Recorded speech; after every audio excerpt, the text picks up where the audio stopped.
So hello and வணக்கம். நான் Sudarshan, founder of Tamil trader with 9 years of experience in trading.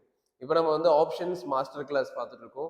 அதாவது bank Nifty, Nifty, Sensex strategies பார்த்துட்டு இருக்கோம். இப்போ நீங்கள் கற்றுக்கிற கான்செப்ட்ஸ் கண்டிப்பாக போயிட்டு அதில் அப்ளை பண்ணி பார்க்க முடியும். அண்ட் இது வந்து செகண்ட் எபிசோட் ஸ்ட்ராட்டஜிஸில். நேற்று வந்து ஓஆர்பி ஸ்ட்ராட்டஜி பற்றி பார்த்தோம். அதோட லிங்க் வந்து நான் டிஸ்கிரிப்ஷன்லையும் கமெண்ட்லையும் கொடுத்துருக்கேன். கண்டிப்பாக செக் பண்ணி பாருங்கள். ஸோ இப்போ நம்ம பார்க்க போகிற கான்செப்ட் பேர் என்ன சொல்லுவோம்னா 10 AM ஸ்ட்ராட்டஜி.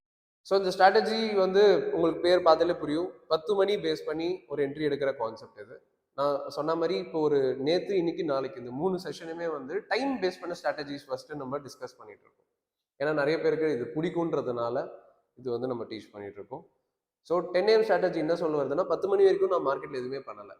அதாவது ஃபர்ஸ்ட் 45 minutes நான் ஐடியலாக இருக்கேன், எதுவுமே பண்ணலை. அதுக்கப்புறமா தான் நான் வந்து மார்க்கெட் அனாலிசிஸ் பண்ணி என்ட்ரி எடுக்க போறேன்றது தான் 10 AM லாஜிக். சரி, ஏன் இது வந்து பொட்டன்ஷியல் அப்படின்னா மார்க்கெட்ல நிறைய லாசஸ், 60% லாசஸ் எப்போ நடக்குதுன்னா முதல் 45 minutesல நடக்குது.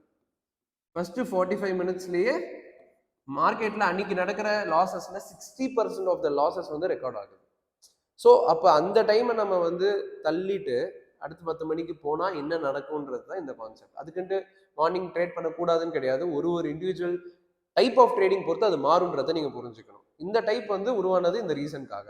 ஸோ அப்போ 10 மணிக்கு என்ன பண்ணுறோம் அப்படின்னா, ஸோ 9:15 to 10 இந்த 45 minutes நம்ம எதுவுமே பண்ணலை. 10 மணி ஆகுது கிளாக்ல. ஆன உடனே நம்ம என்ன பண்ணுறோம் அப்படின்னா அடி மணி எங்கே இருக்குன்னு செக் பண்ணுறோம். அடி மணி எங்கே இருக்குன்னு நம்ம செக் பண்ணுறோம். இப்போ எக்ஸாம்பிள் சொல்கிறேன், 23,000 அப்படின்ற இடத்துல அடி மணி இருக்குன்னு வச்சுக்கலாம். நீங்கள் என்ன பண்ணணும் அப்படின்னா ப்ளஸ் 200 C மைனஸ் 200 P இந்த ஸ்ட்ரைக்ஸை எடுத்து ஆப்ரேட் பண்ண போகிறோம். அதாவது இந்த ஸ்ட்ரைக்ஸில் தான் நம்ம ட்ரேட் எடுக்க போகிறோம். எடுக்கிறோமா வேணாமான்னு யோசிக்க போகிறோம். ஸோ 23,000 இப்போ மார்க்கெட் போயிட்டு இருக்கு. எப்போ 10 மணிக்கு ப்ளஸ் 200 Cனா என்ன, 23,200 C. Pனா என்ன, 22,800 P. ஸோ இங்கே ஆட் பண்ணுறோம், இங்கே சப்ட்ராக்ட் பண்ணுறோம், அவ்வளோதான். ஒன்ஸ் இது பண்ண உடனே நீங்கள் என்ன பண்ணுவீங்கன்னா இந்த ரெண்டு ஷேரையும் ஓப்பன் பண்ணுவீங்க. எதில் ஓப்பன் பண்ணுவீங்க? ட்ரேடிங் வியூவில் ஓப்பன் பண்ணுவீங்க. கரெக்டா? இல்லை, நீங்கள் என்ன பண்ணுவீங்கன்னா அந்த ரெஸ்பெக்டிவ் டிமேட் அக்கௌண்ட்டில் போயிட்டு ஓப்பன் பண்ணுவீங்க. இப்போ எக்ஸாம்பிள் நான் ஏஞ்சல் ஒன் வச்சிருக்கேன். ஏஞ்சல் ஒன்ல இந்த ரெஸ்பெக்டிவ் ஸ்ட்ரைக்கு நான் ஓப்பன் பண்ணுவேன். இப்போ சொல்கிறேன் பாருங்க, 23,200 C நான் ரெண்டுமே இங்கே சைமல்டேனியஸாக வரைஞ்சு காட்டுறேன். இப்போ 23,200 C வந்து இப்படி இருக்குன்னு வச்சுக்கலாம். 22,800 P எப்படி இருக்க போகுது? அப்படியே ஆப்போசிட்டாக இருக்கும். ஆல்மோஸ்ட் இப்படி இருக்குன்னு வச்சுக்கலாம். இப்போ இது C, இது P. இது ரெண்டுமே நீங்க என்ன பண்றீங்கன்னா ஓபன் பண்ணி பாக்குறீங்க.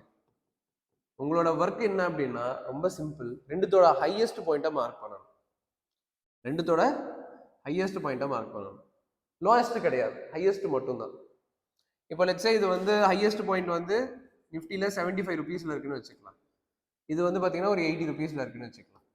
அண்ட் இப்போ கரண்ட் ப்ரைஸ் வந்து 40ல இருக்கு. இதோட கரண்ட் ப்ரைஸ் வந்து ஒரு 62ல இருக்குன்னு வச்சுக்கலாம். ரைட். இப்போ நீங்க உங்களுக்கு பார்த்தாலே தெரியுதுல எது பக்கத்துல பிரேக் அவுட் ஆகுற மாதிரி இருக்கு, எது இருக்கு, இதுவா இதுதான். ஸோ 75 இங்க இருக்கு, 62 இங்க இருக்கு, ரொம்ப பக்கத்துல இருக்கு. அப்படின்னா ப்ராபப்ளி இது பிரேக் அவுட் ஆக வாய்ப்பு இருக்கு. அப்ப நீங்க இதை வாட்ச் பண்ணணும், சீரியஸா வாட்ச் பண்ணணும். And if it breaks out will take entry. 1 minute time frame. Again 1 minute candle break out ஆன உடனே நீங்க என்ட்ரி எடுத்துடணும். ஆகி முடிக்கும் போது என்ட்ரி எடுத்துடணும். எது ஃபர்ஸ்ட் பிரேக் அவுட் ஆகுதோ இந்த ரெண்டுத்துல. எக்ஸாம்பிளுக்கு நான் இது காட்டியிருக்கேன். மேபி இது சப்போஸ் ஃபர்ஸ்ட் பிரேக் அவுட் ஆயிருக்குன்னா இதை நீங்க ஃபர்ஸ்ட் என்ட்ரி எடுப்பீங்க. ஸோ இந்த எக்ஸாம்பிள் படி இது ஆயிருக்கு. ஸோ அப்போ கால் ஆப்ஷன் என்ட்ரி எடுப்பீங்க. அப்போ புட்டு அடுத்து யோசிக்க கூடாது. காலில் என்ட்ரி எடுத்துட்டீங்க, இங்க இருந்து ஸ்டாப் லாஸ் டார்கெட்ஸ் போட்டுட்டு போயிட்டே இருக்கும். இவ்வளோதான் லாஜிக். ஸோ இப்போ அகைன் ஸ்டாப் லாஸ் எவ்வளோ வைக்க போறீங்கன்னா 15% உங்களோட என்ட்ரி ப்ரைஸ்ல இருந்து. டார்கெட் வந்து பார்த்தீங்கன்னா 1.5 times of stop loss. So stop loss 10 பாயிண்ட்னா டார்கெட் 15 பாயிண்ட், 1.5 மடங்கு ஜாஸ்தி. ஸோ நீங்கள் இந்த மாதிரி பண்ணும்போது இதில் ஒரு பெரிய பிக்கஸ்ட் பெனிஃபிட் என்ன அப்படின்னா மார்க்கெட் என்ன ட்ரெண்டில் இருக்கோ அந்த ட்ரெண்டில் என்ட்ரி எடுப்பீங்க. மார்க்கெட் என்ன ட்ரெண்டில் இருக்கோ அந்த ட்ரெண்டில் நீங்கள் என்ட்ரி எடுப்பீங்க. ரெண்டாவது ரொம்ப முக்கியமான விஷயம், ரொம்ப சைடுவேஸ் மார்க்கெட்லாம் இதில் ஃபில்டர் ஆயிரும். ஏன்னா ரெண்டுமே இறங்கிட்டு இருக்கும் டைம் டிகேனால. ஸோ அதுவே ஒரு பியூட்டிஃபுல்லான ஒரு விஷயம். சைட்வேஸில் நான் வந்து லாஸ் பண்ணலனாலே ட்ரெண்டி மார்க்கெட்டில் எனக்கு ப்ராஃபிட் பண்ண வரும். கரெக்டு தானே? இதான் நிறைய பேர் யோசிப்பாங்க. ஸோ இப்போ சைட்வேஸ் மார்க்கெட்டை மோஸ்ட்லி இது ஃபில்டர் பண்ணிடும். அண்ட் நீங்கள் கரெக்டாக வந்து ட்ரெண்டி மார்க்கெட்ஸில் உங்களால் மூவ்மெண்ட்டை கேப்சர் பண்ண முடியும். ஸோ இதுதான் வந்து இந்த ஒரு கான்செப்டோட ஒரு லாஜிக்கு. ஓகே, ஸோ அப்போ நீங்கள் மெயினாக புரிஞ்சுக்க வேண்டியது 10 AM ஸ்ட்ராட்டஜி அப்படின்றது எப்படி ஒர்க் ஆகுது அப்படின்னா, 10 மணிக்கு ரெண்டுத்தோட ஹையஸ்ட் பாயிண்ட், அதாவது 10 மணிக்கு வந்து நம்ம அடி மணி இருக்கு, நம்ம 2 ஸ்ட்ரைக் உருவாக்குறோம், அந்த 2 ஸ்ட்ரைக் ஓப்பன் பண்ணி அதோட ஹையஸ்ட் பாயிண்ட்ஸை மார்க் பண்ணுறோம்.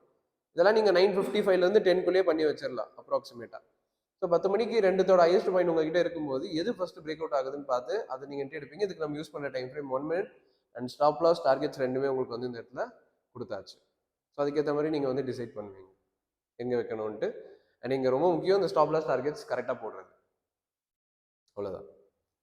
ஓகே, ஸோ அடுத்து நாளைக்கு வந்து ஒரு தேர்ட் ஸ்ட்ராட்டஜி இருக்குது. அந்த ஸ்ட்ராட்டஜி நான் சொல்லி கொடுத்துட்டு அதுக்கு அடுத்த நாள் நான் என்ன பண்ண போறேன்னா இந்த எல்லா கான்செப்டையுமே லைவா உங்களுக்கு வந்து விஷுவலா காட்ட போறேன். அதாவது எப்படி பேக் டெஸ்ட் பண்ண எப்படி பண்ணணும், எப்படி இந்த கான்செப்ட் ஒர்க் பண்ணணும் அப்படின்றத நான் வந்து ஒரு 3 கான்செப்ட் சேர்த்து உங்களுக்கு காட்ட போறேன், ஒரு வீடியோவா போஸ்ட் பண்ண போறேன்.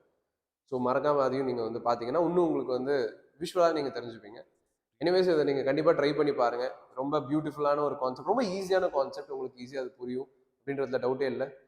அண்ட் இந்த ஆகஸ்ட் பேட்ச் வந்து நம்மளோட ஆஃப்லைன் ப்ரோக்ராம் வந்து ஓப்பன் பண்ணியிருக்கோம், ரெஜிஸ்ட்ரேஷன் போயிட்டு இருக்கு. ஸோ யாரெல்லாம் சென்னையில் நேரில் வந்து லேர்ன் பண்ணணும்னு நினைக்கிறீங்களோ, டி நகர் வந்து லேர்ன் பண்ணணும்னு நினைக்கிறீங்களோ, வீக்கெண்ட் ப்ரோக்ராமாக நம்ம வந்து பிளான் பண்ணியிருக்கோம். ஸோ சாட்டர்டே சண்டேஸ் தான் இருக்க போதுன்றதுனால ஐ திங்க் நீங்கள் வந்து கண்டிப்பாக அட்டன் பண்ண முடியும். ஸோ பேசிக்லேருந்து அட்வான்ஸ்ட் வரைக்கும் நான் நேராக வந்து தமிழ் ட்ரேடர் ஆஃபீஸில் லேர்ன் பண்ணணும்னு நினச்சிங்கன்னா இந்த ஆப்பர்ச்சுனிட்டி யூஸ் பண்ணிக்கலாம். ஸோ நீங்கள் பண்ண போகிறது என்னன்னா, கீழே டிஸ்கிரிப்ஷனில் அட்மின் நம்பர் இருக்குது, போயிட்டு மெசேஜ் பண்ணுங்கள் கிளாஸ்ன்ட்டு. அண்ட் அவங்க வந்து உங்களுக்கு ப்ராப்பர் கைடன்ஸ் என்னென்ன டீட்டெயில்ஸ் இருக்கோ கொடுப்பாங்க. See you in the class and next video சந்திப்போம். நன்றி.